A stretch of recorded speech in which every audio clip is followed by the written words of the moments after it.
This is week 4 of my vlogs. Today I'm going to be talking about my research that I've done about Stanislavski, the Magic What If, and Hagen, and I'm going to compare the both and give you my feedback on what I think will help me when doing my work for stage. So, in one of my lessons, I looked at the book called Acting Characters. This book is from Paul Eslam, and he writes about different techniques from different practitioners, and it kind of gives a generic explanation. Well, no, it gives an in-depth explanation on different techniques, but kind of summarizes all of the practitioners. So that is what I have been reading, and it's been so useful, and it's given me an insight into the practitioners that I would like to use for when playing Mr. Myers. So, tool number 17, the Magic What If. And I picked out some quotes that I thought were the most useful to me. Be as truthful as possible and using an active imagination. And I could use trial and error when performing, so not holding back and using real life situations for acting pieces and scenes. It can also be called visualization, and to be a good actor you need to be open and responsible. I think this applies to a lot of the scenes that I have with Carmen. There are lots of different scenarios or different backgrounds that I can have, and we often talk about the what if in lessons. So what if Mr. Myers has had a hard upbringing? What if he doesn't like Carmen? What if he wants the best for her? What if he's a sarcastic character? There are so many possible opportunities for that can go along with the given circumstances of the character. So the fact that he is a drama teacher, that's not going to change. And I spoke about it in my last log, and doing this now has made my process and my, what's the word for it, my growing as an actor, and it's made it so much easier to understand what I'm actually talking about, so I can actually apply it to the scenes that I'm doing. So what I did is I found an exercise in this book, which is also tool number 17 by Paul Eslam, and imagine that I am at risk and somebody wants to kill me. And what I did is I thought of my own questions and what I would ask myself. So these are the questions that I used. I chose, what did I do? How do I survive? What about my loved ones? What is my main specific emotion? What if I haven't been seen? Where's the nearest exit? Do I have an injury? Can I call anyone? Is it dark? Is it cold or warm? Do I know this place? Or is it completely new to me? All of these questions I feel like would apply to me specifically, whereas some of the questions that Hagen talks about are quite generic, like where are you? What time of day is it? However, I wanted to go in depth, and I feel like this will apply to my character more so than the questions that Hagen uses. So for instance, I talk about, is it cold or warm? Have I had a bad day? What is my relationships like? So not necessarily, do I have a relationship? Who is my relationship? And who am I in a relationship with? And that could have a massive umbrella of loads of other questions like, is it an abusive relationship? Am I happily married? Do I have kids?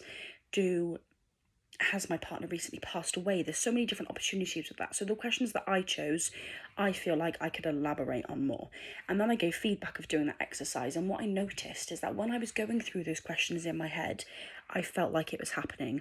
The reality is I was just in a Welsh back lesson, in a Welsh back room, and nothing was actually happening. But because I had used these tools, I could put myself in a situation where I felt like I was in danger.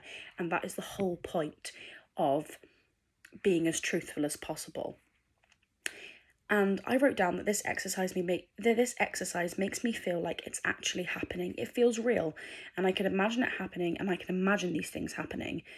And I actually had to stop myself because I was spiraling into my own thoughts, thinking, oh my goodness, I'm in danger. And I think that just goes to show that because of my research and because I've looked into it, I can apply this to my script. So then, on to the other part of this, is that I actually took myself and I added it to my script. So I have annotated my script to the high heavens. It is covered in, let me find this scene. Oh my goodness, I can't find it now. One moment. Here we go. So Carmen talks about I need to be excused from class today. They're doing a revival of West Side Story and I'm perfect for the role of Anita. And Mr. Myers says, I'm sorry, Carmen, that's the last thing you need right now. The last thing you need right now is another character to hide behind. And I filled that script with questions. I wrote, obviously, what if? So what if this happened? Does he see potential in her? Am I being harsh or firm? Did he have a similar situation when he was young? Has he had a bad day, so he's taking it out on her? And that, because I've done trial and error in different moods and I've also experimented with different accents, these tools are making it easier for me to give a real life performance. And it's been so useful.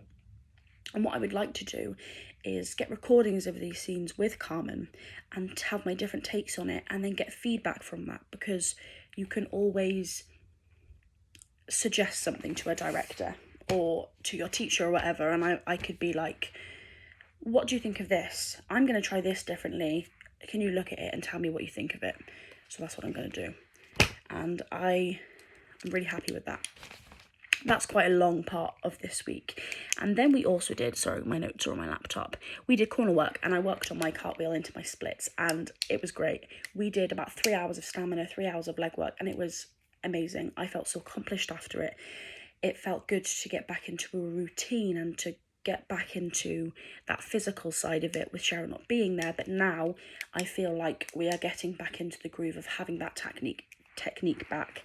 And I also did a handstand as well, which I'd never thought I'd be able to do, but because I had not blocked myself from doing that, I felt like I was able to do that. And then I also had my feedback from my audition for Joe Vegas. I auditioned again, just because of some stuff that happened, so I auditioned for the role, and I sang Fabulous Baby, and it's a brilliant song. I felt like it showed my vocal range, as I'd mentioned before, and that was great, and my feedback from the tutors were great from that song. It was just the difficulty with Can't Keep It Down.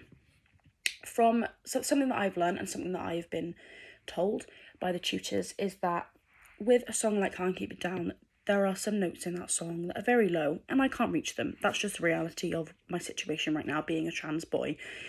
There are certain things I can't hit, and I can only sing to a certain point. And at first, I thought it was really hurtful. I wasn't offended by it, but I was really hurt, knowing that there was nothing that I could do about it. But the tutor's reasoning was that they're not going to put me on stage if I'm not my best. If I'm vulnerable, then they're not going to do that. And that made me realise that I have to work with what I have got now.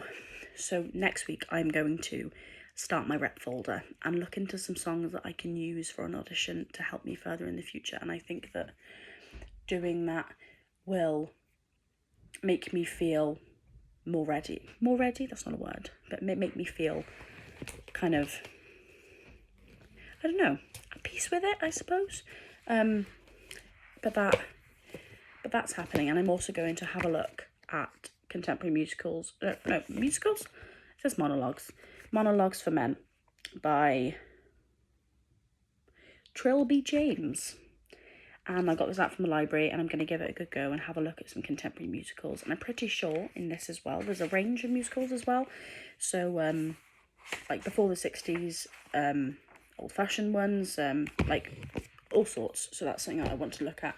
And I also have this book by Robert Leach that I've had out for a while that I think will be good to look at. And I'm pretty sure there's a section on Hagen as well, which would be great for my my development as an actor. So yeah, that's my plan for next week, and that's what I plan to do. Anyway, thank you very much. I appreciate you guys.